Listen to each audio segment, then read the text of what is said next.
Nauwi sa barila ng operasyon kontra sa grupong nagkakasaumano ng rent-tangay at cake delivery modus. Arestado ang 6 na miyembro na target umanong nakawan ang bahay ng isang sikat na vlogger. Nakatutok si Jonathan Andal.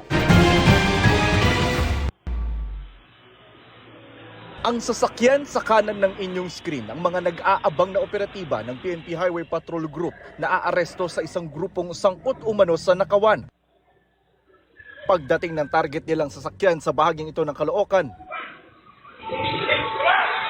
nagpulasa ng mga sospek, nagkahabulan papuntang eskinita, hanggang nagkabarilan na. Sapul sa binti ang isang sospek na dati palang pulis na sinibak sa serbisyo. Nagtangka umano siyang bumunot ng baril kaya pinaputukan. Yung target nila ay isang vlogger na sikat. Ang pakay talaga is nakawan at ransakin yung bahay ng mismo pong target po nila. Dahil walang tao po mismo doon sa mismong bahay at doon na po pumasok po yung ating pong mga kasama niya.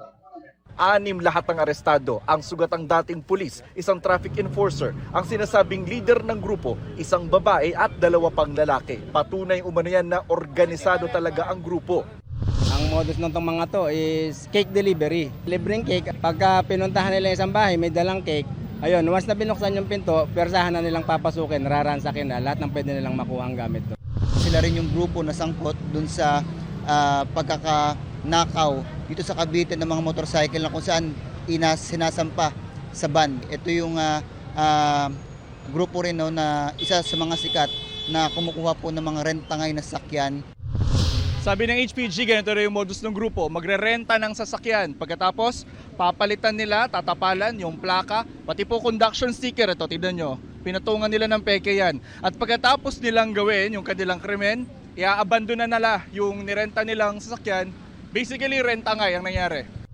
May mga nabibili na kasi tayong mga online na ganitong conduction sticker. Nagagamit po kasi talaga ito dun sa mga legitimate na vehicle para pang-replace nila sana. Kaya lang, ginagamit na pinagsamantalahan itong masasamang elemento, gagawa ng bogus na number at ididikit. Nakuha sa mga sospek ang mga zip tie at duct tape na posibleng panggapos sa mga biktima. 3 baril, 2 sachet ng hinihinalang shabu at meron pang isang granada.